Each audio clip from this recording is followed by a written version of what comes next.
A computer program creating award-winning original art seems like something out of a science fiction movie. But with generative artificial intelligence programs like Dall-E 2, that is now a reality. Generative AI analyzes text prompts and references a vast training set of billions of images to create a completely unique image in seconds, like this one, or any of these ones. I headed over to Murphy Hall and spoke to two Arcadia University art professors to get their take on the AI art revolution. Hi, I'm Patchell. Everybody calls me Patch. I'm a visiting full-time professor here at Arcadia. I teach in the graphic design program as well as the illustration program. Today I'm reacting for the very first time to AI-generated art. I recently sold and wrote a story as well as generated a book cover for said stories. So the only prompt I had was the prompt I'm going to put in.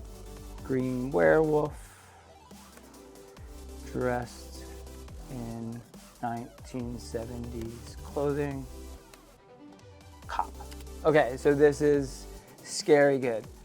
Most of it's cartooning images that are nightmare fuel for sure. My name is Tamsen Wojtanowski, and I'm currently teaching Photo 1, Darkroom, and Photo 3-4, which is alternative processes in photography. The first one I'm going to do is my best friend meeting me for coffee in a crowded cafe in the style of Cindy Sherman.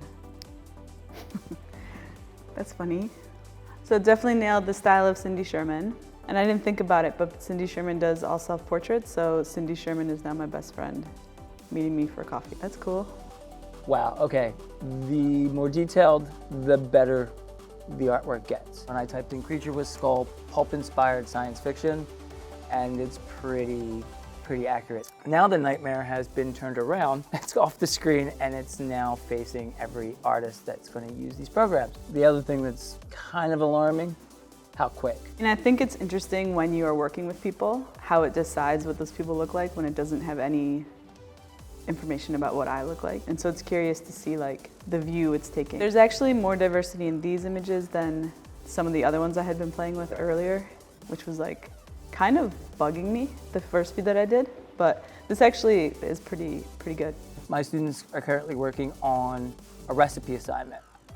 Wow, okay, so this even, this looks like the artwork that the student created, down to the pastel colors. I did not put anything in terms of typeface choices, and some of the type choices are very similar. One of the things it does struggle with is picking the right font for the right job, but I don't think that's going to be a huge problem for a very long time. Artwork-wise, it's pretty close. The student that turned in the work, she received an A. I'm looking at C or B, but it was only 4 months into it, so I could see it getting an A in a really short turnaround. I can think of an upside. Had the student had this, might have given them some ideas about layout that they wouldn't have otherwise seen. And because it's named after Dall-E, we have to do something. Melting clocks, ants, sleep deprived. Okay, so the program for which it's named after does a pretty good job of duplicating that part. I just asked the students explore and make a few of these images, and then we're going to turn them into digital negatives and print them as Van Dyke Brown today. We all have like a pretty good capacity for thinking about things on the screen. How does it change when you're holding it in your hand? And then taking back the agency. So like we're putting some words into a machine and it's like doing it for us, and so it can feel like we have little control over this. But if we put it back into our own hands, we have the digital negative. Now we can change it. It's like still ours. We still have control, which I think is good too. As things become more digitized and like AI becomes more of a thing, it can feel like, oh my God, like I'm just losing more and more control. Is this art? Really close, if not yet. Yeah, it's getting really close. One of the things that's really great here is I don't get only graphic design majors or only illustration majors. I get ceramicists and painters. And so since joining Arcadia, my definition of art has expanded. For me, my definition of art is telling your story in your way. And so that could be photography, that could be illustration, design, writing, or any combination of all the disciplines. In the same way that Procreate is making it easier to draw a perfect circle or a cylinder, I do not question whether my students are making art on that. They are, they're making some of their best art. I like when things balance the scales. And this could balance the scales for a lot of people who didn't feel creative otherwise. And so that part is kind of great. We talk a lot about visual language and how visual language fits into the larger context of society and how we're communicating with each other.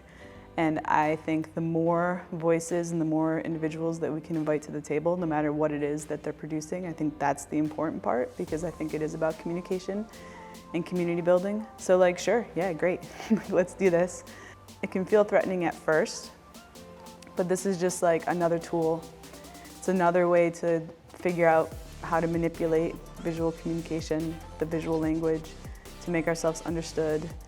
I think it's really exciting when there is a glitch and when a face is blurred out and when something doesn't look right, because we all delight in those moments of like not knowing what's gonna happen. And so I think the moments where you like type something crazy in and you're not expecting what comes out, like that's really exciting.